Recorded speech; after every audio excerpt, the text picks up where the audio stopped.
Amen. Amen. Voilà, nous sommes en train de continuer un merveilleux passage biblique dans les livres de l'Ecclésiaste, le chapitre 10, le verset 17. Et dans ce texte, il est écrit: heureux toi, pays dont le roi est de race illustre.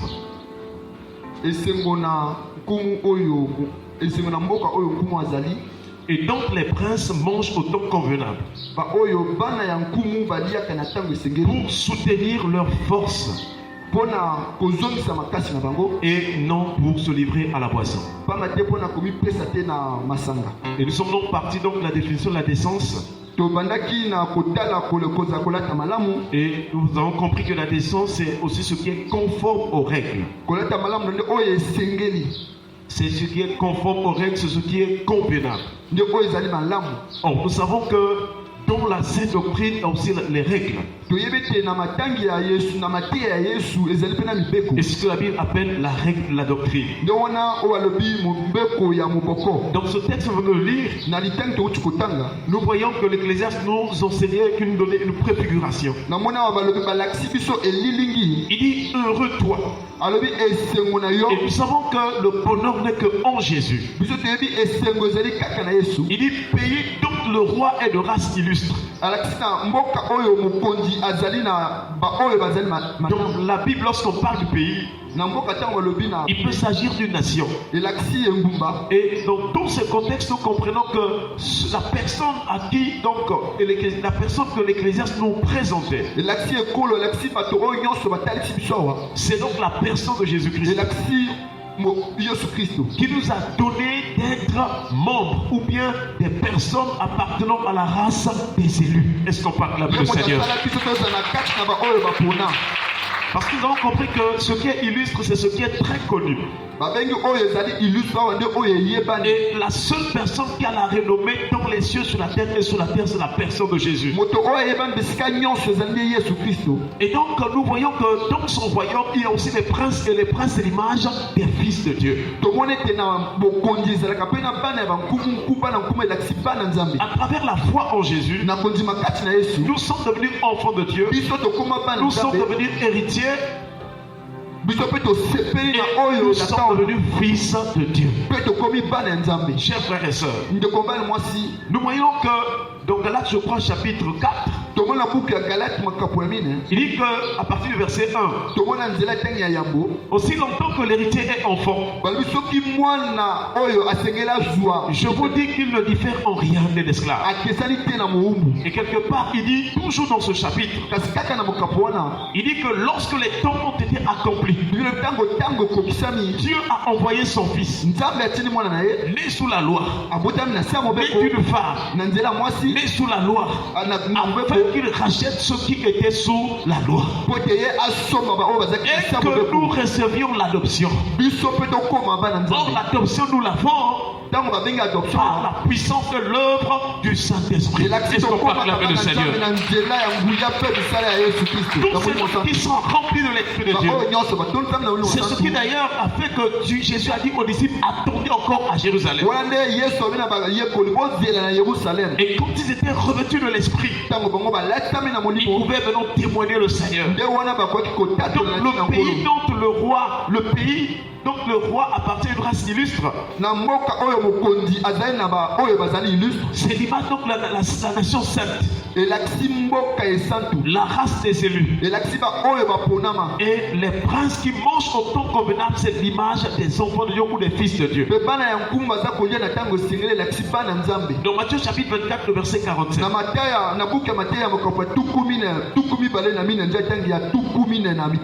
il est écrit: quel est donc le serviteur fidèle et prudent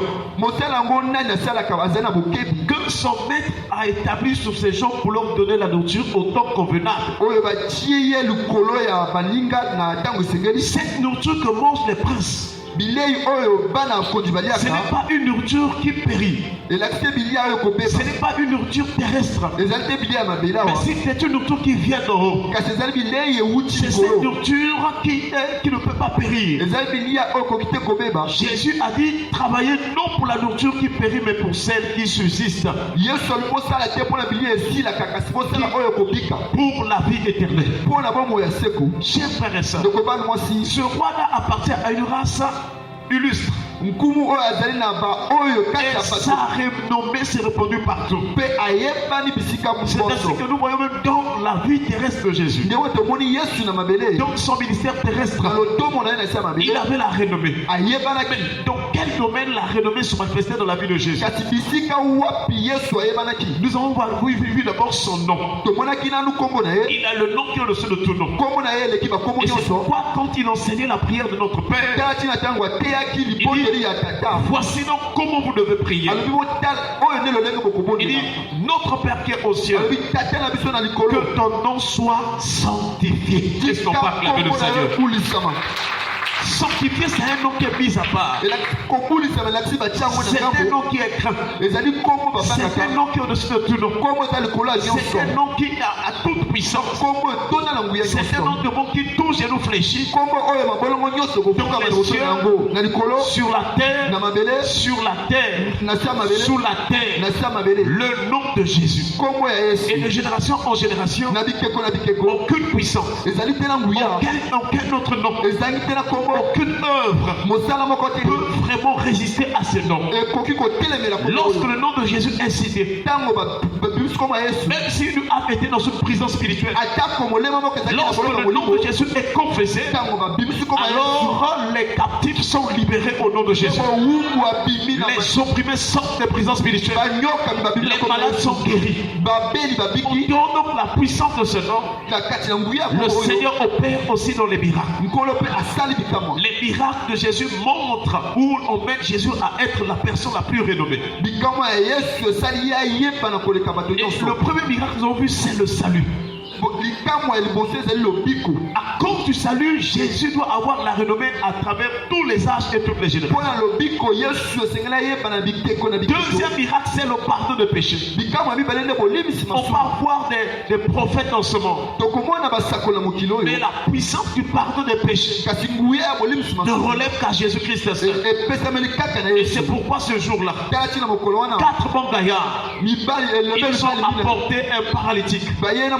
Et quand ils sont arrivés, la Bible déclare, Jésus voyant leur foi, dit au paralytique, mon enfant. Mais pourquoi Jésus appelait un gaillard comme ça mon enfant? Parce que Jésus est le Père. Il est le Père éternel. Alléluia. Et il dit, mon enfant, tes péchés te sont pardonnés. Est-ce qu'on parle avec le Seigneur? Les pharisiens étaient là. Ils ont commencé à murmurer. Il dit, mais c'est un blasphème.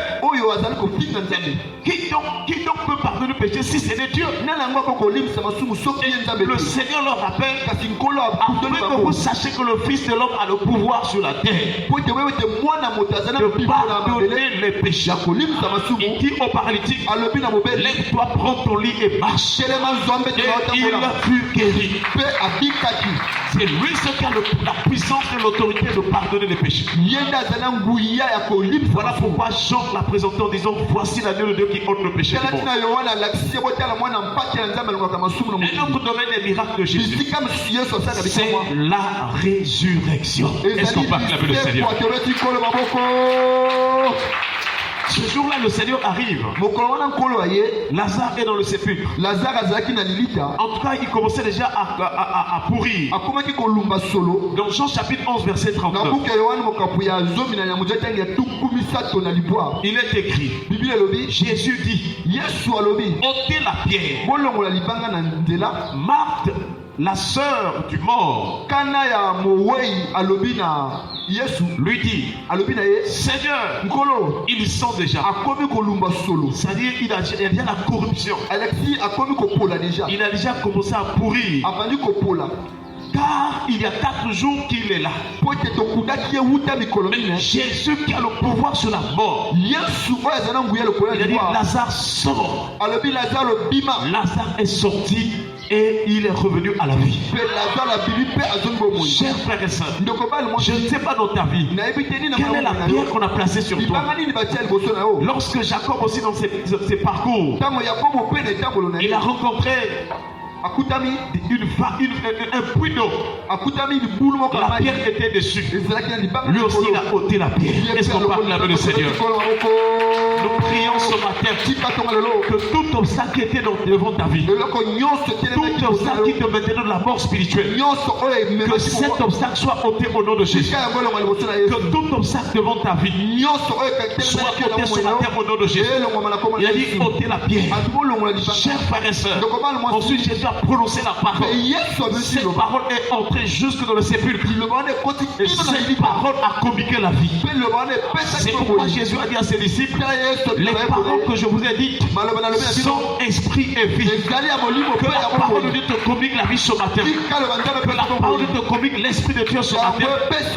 Chers frères et sœurs, le miracle de la résurrection d'une personne qui avait commencé à pourrir, il n'y a que Jésus qui peut le faire.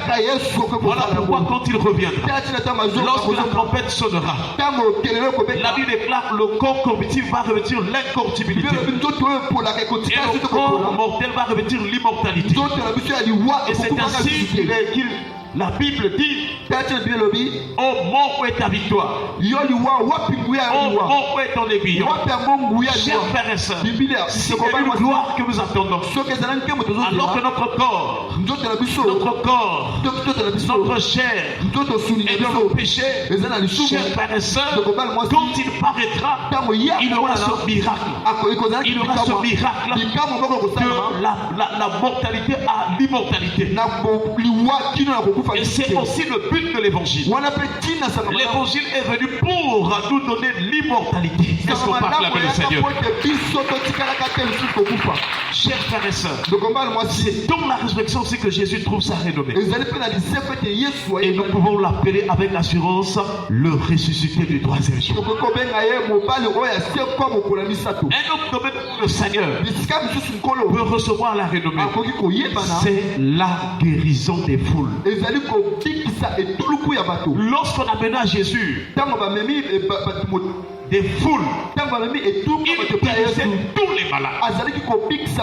Aujourd'hui, les malades peuvent aller à l'hôpital, mais tous ne peuvent pas être guéris au même moment. Il n'y a que ce médecin-là, il n'y a que ce docteur-là que Nicodème a présenté en disant, nous savons que tu es un docteur venu de Dieu, car personne ne peut faire les miracles que tu fais. Que le Seigneur opère les miracles de guérison dans ta vie au nom de Jésus. Et dans Matthieu chapitre 8, le verset 16, il est écrit, le soir on amena auprès de Jésus plusieurs démoniaques. Il chassa les esprits par sa parole et il guérit tous les malades. Est-ce qu'on parle avec le Seigneur? Chers frères et sœurs, quelle que soit ta situation, avec Jésus, la guérison est garantie. Quel que soit le temps que tu as mis dans cette maladie, la guérison est garantie si tu as la foi en Jésus. Quel que soit ce que les médecins ont dit sur ton cas, sur ta situation, la guérison en Jésus-Christ est garantie. Cette femme avait tout dépensé. Sa situation s'en allait qu'en empirant.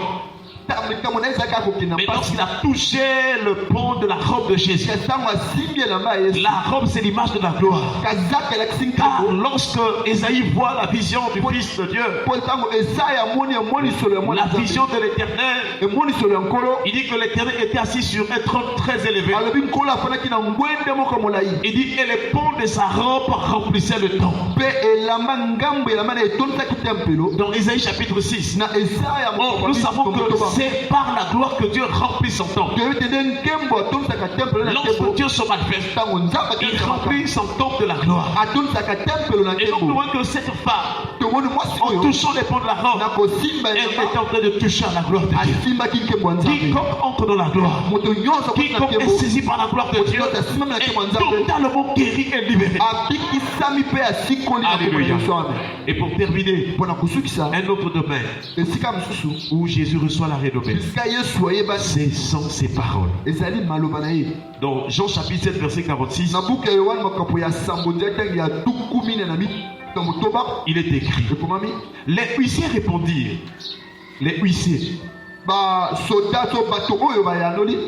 répondirent, jamais homme n'a parlé comme cet homme. Est-ce qu'on peut acclamer le Seigneur? Ils avaient l'habitude d'écouter beaucoup de gens. Mais quand ils ont écouté Jésus, eux ils étaient partis pour l'arrêter. Mais ils n'ont pas pu parce qu'ils disent jamais homme n'a parlé comme cet homme. C'est là qu'on voit aussi ce témoignage. Dans Luc chapitre 4 verset 22. Il est écrit, et tous lui rendaient témoignage. Ils étaient étonnés des paroles qui sortaient, des paroles de grâce qui sortaient de sa bouche. Alléluia. Oui, de la bouche de Jésus sortait la grâce. C'est ainsi que si tu es à l'écoute de la parole, si tu donnes tout ton cœur pour la parole de Dieu, alors cette parole te fera grâce. Baissez le tête dans la prière. Nous allons remercier le Seigneur pour sa parole et nous allons prier le Seigneur au nom de Jésus.